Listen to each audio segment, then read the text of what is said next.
Hello dear friends, once again welcome to Angel for English. અંગ્રેજી શીખવા માટે Angel for English માં આપનું હાર્દિક સ્વાગત છે. તમે અમને 83 47 26 24 28 નંબર ઉપર હાઈકમાં કે વોટ્સએપમાં મેસેજ કરી અને અમારા આ પ્રોજેક્ટ સાથે જોડાઈ શકો છો અંગ્રેજી શીખવા માટે.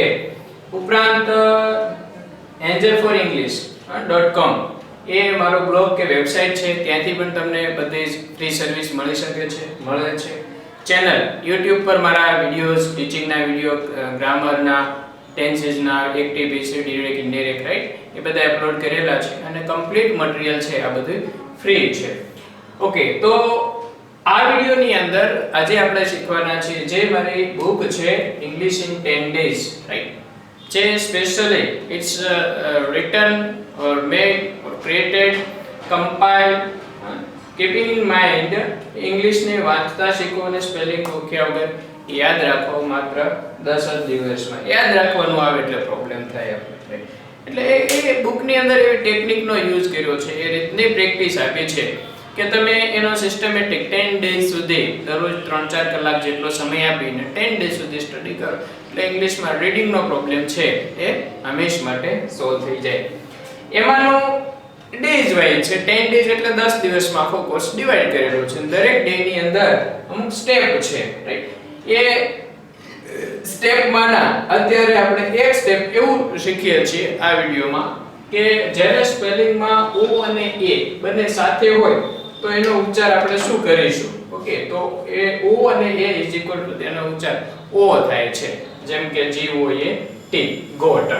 અથવા તો ઘણા બધાના એક્ઝામ્પલ લઈ શકીએ આપણે. ROAD is equal to road, GOAL is equal to goal.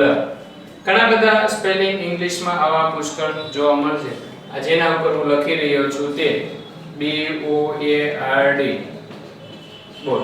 હવે જોવાનું એ છે કે એકલું ઓ હોય તો પણ ઉચ્ચાર તો ઓ થાય જ છે, તો ઓ અને એ હોય તો પણ ઉચ્ચાર ઓ થાય છે. તો what is the difference in between these two? આ બંને વચ્ચેના ઉચ્ચારમાં શું તફાવત છે?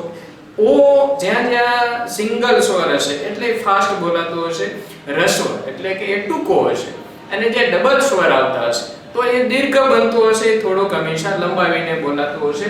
એક ઉદાહરણ તરીકે લઈએ આપણે તો GOT અને GOAT, રાઈટ, બંનેનો ઉચ્ચાર સરખો જ લાગે, ગોટ ગોટ એમ નથી.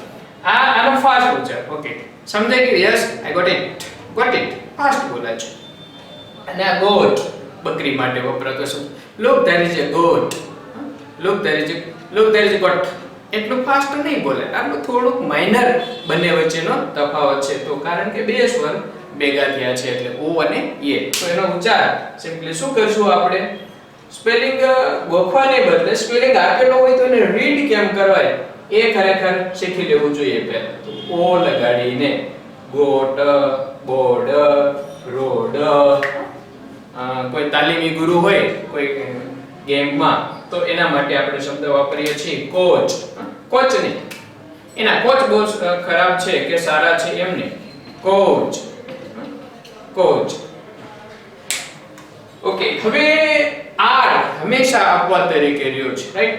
જો આની અંદર છેલ્લે જે આ CH કે D કે વગેરે વ્યંજન દેખાય છે એમાં આર હોય તો શું થાય? તો ઉચ્ચાર થોડોક બદલશે. માની લો કે આવો સ્પેલિંગ છે ROAR, તો આનો ઉચ્ચાર આમ રોર થશે ને, તો આનો ઉચ્ચાર થશે રોર. આવી રીતે આર હોય ત્યારે દરેક વખતે એ લાગી જાય છે. એ મારા બીજા વિડિયોમાં ડબલ ઈ હોય એમાં ઈએ હોય, તેમાં ડબલ ઓ હોય ત્યારે એ હોય ત્યારે દરેક જગ્યાએ ફેરફારો થાય છે. ક્યાં? લાસ્ટમાં આર આવતો હોય ત્યારે. તો લાસ્ટમાં આર હોય તો રોર નહીં, તો શું કરશું? રોર. બાકી બધામાં ઓ લગાડીને તેનો ઉચ્ચાર થાય છે.